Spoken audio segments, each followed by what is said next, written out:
เ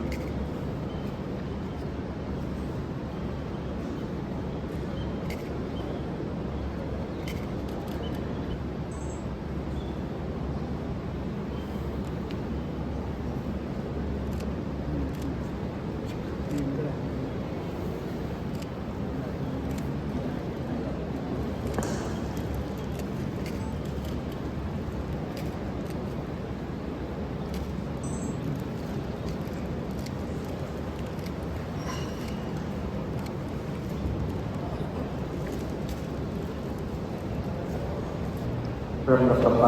ขอเรียนท่านที่ปัดสีชมพูเข้าถวายปัจจัยแด่พระสงฆ์ทรงสมณศักดิ์ทุกรูปประกาศเป็นด้วยความเคารพครับ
ครับ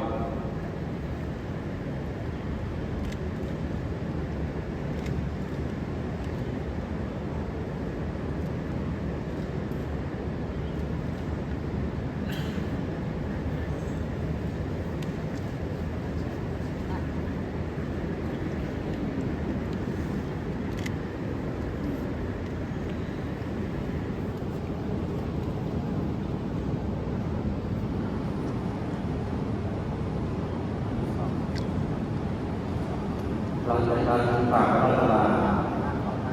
พระสงฆ์ทรงสวนสัตว์รูปได้โปรดในการปฏิภาณร่วมกับคณะเจ้าภาพคณะของท่านผู้ว่าราชการจังหวัดสงขลาคณะของท่านผู้ว่าราชการจังหวัดอุดรธานี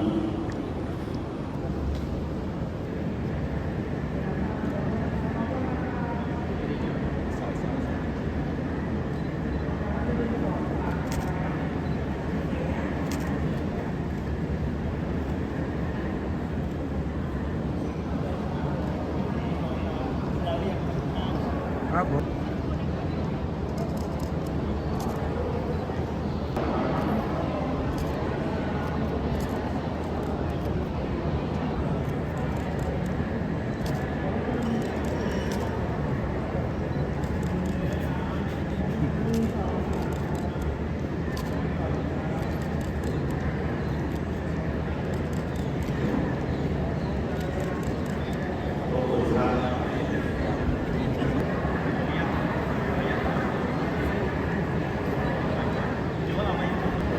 คณะวันนี้ดำเนินการจัดเป็นของผู้ได้นะครับ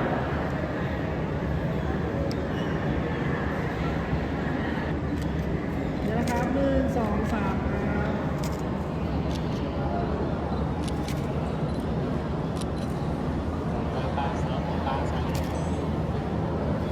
ขอบคุณครับ ขออนุญาตนะครับ1 2 3ครับ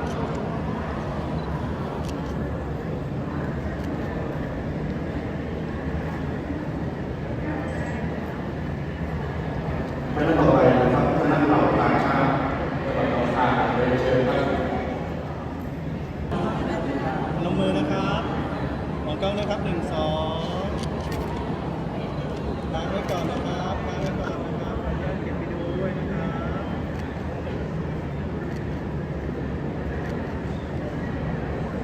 เรียบร้อยเรียบร้อยยังครับ คณะสุดท้ายนะครับคณะผู้แข่งขันที่ศาลาตั้งเป็นหัวข้อใส่เป็นบริเชิญท่านนะครับ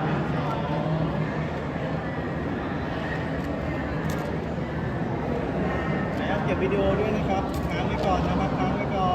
น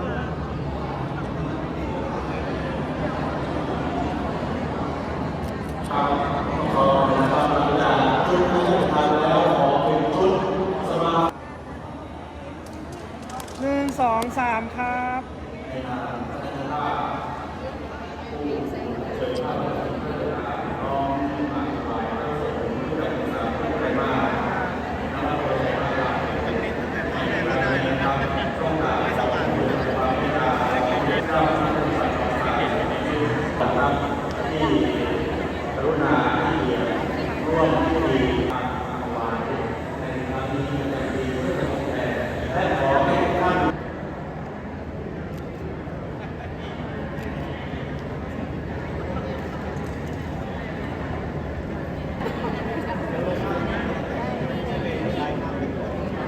ออนุญาตเข้าไปด้วยนะ มาถึงคนโอเค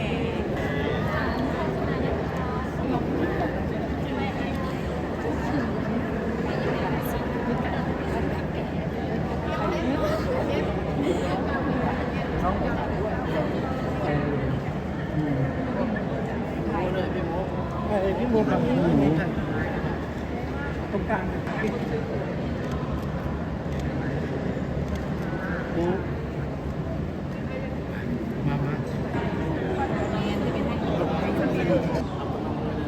โอเคครับ ขออนุญาตนะครับ1 2 3ครับ ครั้งนี้นะครับ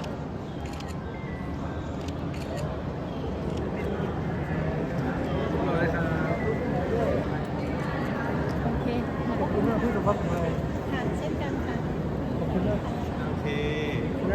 หนึ่งสองสามครับ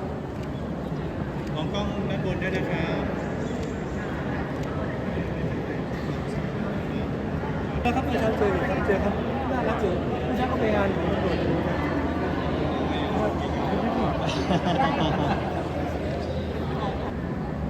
โอเคครับขออนุญาตนะครับหนึ่งสองสามครับ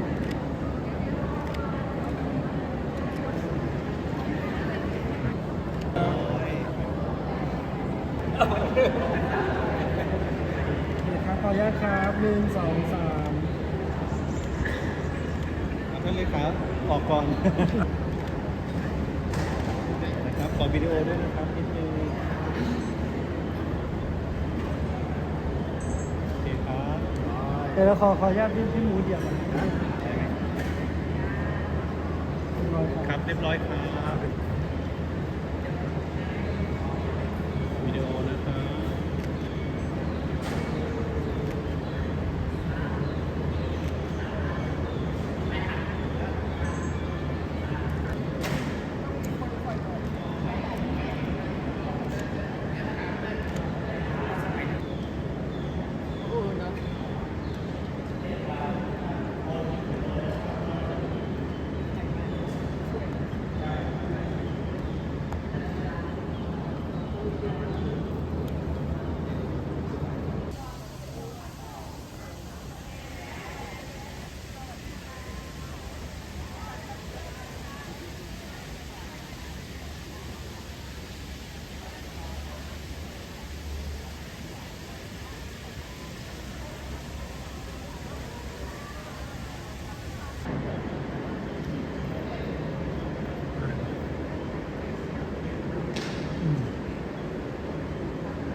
เต็ม